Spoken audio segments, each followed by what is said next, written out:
নমস্কার বন্ধুরা, আজ আবার অনেক দিন পর একটু গান রেকর্ডিং করছি। যে কারণে যে মূল লক্ষ্য নিয়ে আমার এই চ্যানেলটা আমার খোলা, সেটা হচ্ছে গানটাকে একটু আবার পুনরুত্থান করা। কিন্তু আমার দীর্ঘ শারীরিক অসুস্থতা জন্য আমি আর সত্যি গান গাওয়া এবং যেটা আমি রোজ কাজটা করি, চেষ্টা করি একটু আমার যারা রেগুলারের বন্ধু আছে তাদের সঙ্গে কথোপকথন এবং দৈনিক আলাপচারিতার মাধ্যমে একটু লাইভ করা, সেটাও আমি করতে পারছি না, আজ অনেক দিন হয়ে গেল। যাই হোক, এর মধ্যে কতগুলো বেশ হৃদয় বিদারক ঘটনা ঘটে গেছে। তার মধ্যে একটি হলো রাহুল অরুণোদয় বন্দ্যোপাধ্যায়ের চলে যাওয়া। একজন অত্যন্ত সম্ভাবনাময় প্রতিভা, যে অনেক কাজ রেখে গেছেন এবং ভবিষ্যতেও হয়তো আরও অনেক ভালো কাজ আমাদের দিতে পারতেন। এবং সব থেকে বড় কথা, অত্যন্ত কম বয়সে দুর্ভাগ্যজনক মৃত্যু।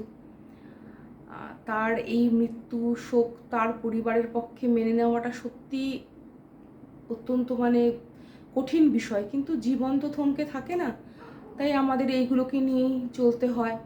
ভুলে থাকার চেষ্টাটা একটা প্রচেষ্টা মাত্র, এছাড়া আর কিছুই না। আমি ঈশ্বরের কাছে প্রার্থনা করব তিনি যেন তার পরিবারের পাশে থাকেন এবং তাদেরকে যথাযথ সামর্থ্য দেন এই শোককে সহ্য করে নেওয়ার মতন। এছাড়া তো আর এই বিষয়ে কিছু বলার নেই। আরেকজন মহান শিল্পী, গ্রেট সোল চলে গেলেন, তিনি হচ্ছে আমাদের আশা ভোসলেজি। তার মৃত্যুর সম্পর্ক কিছু বলার নেই। তিনি যে অবদান রেখে গেছেন, সেই অবদান পরিপূরণ হওয়ার মতন বোধহয় আর কোনোদিনই সেই দিন আসবে না। যাই হোক, আমার একটু ছোট্ট ট্রিবিউট তার প্রতি, একটা ছোট্ট ট্রিবিউট, এছাড়া আর কিছুই না। স্বল্প প্রচেষ্টার মাধ্যমে আমি তাকে একটু শ্রদ্ধার্ঘ্য নিবেদন করছি। সহে না যাতনা দিবস গনিয়া গনিয়া বিরলে নিশিদিন বসে আছি শুধু পথ পানে চেয়ে। সখা হে এলে না, সহে না যাতনা। দিন যায় রাত যায় সব যায়, আমি বসে হায়।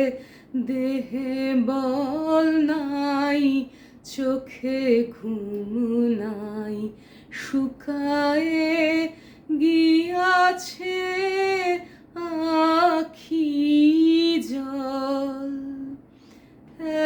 একে একে সব আশা ঝরে ঝরে পড়ে যায়।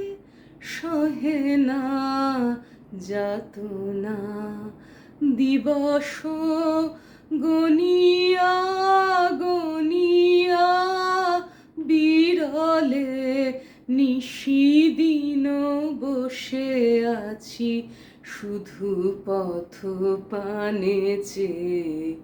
সখা হে এলে না।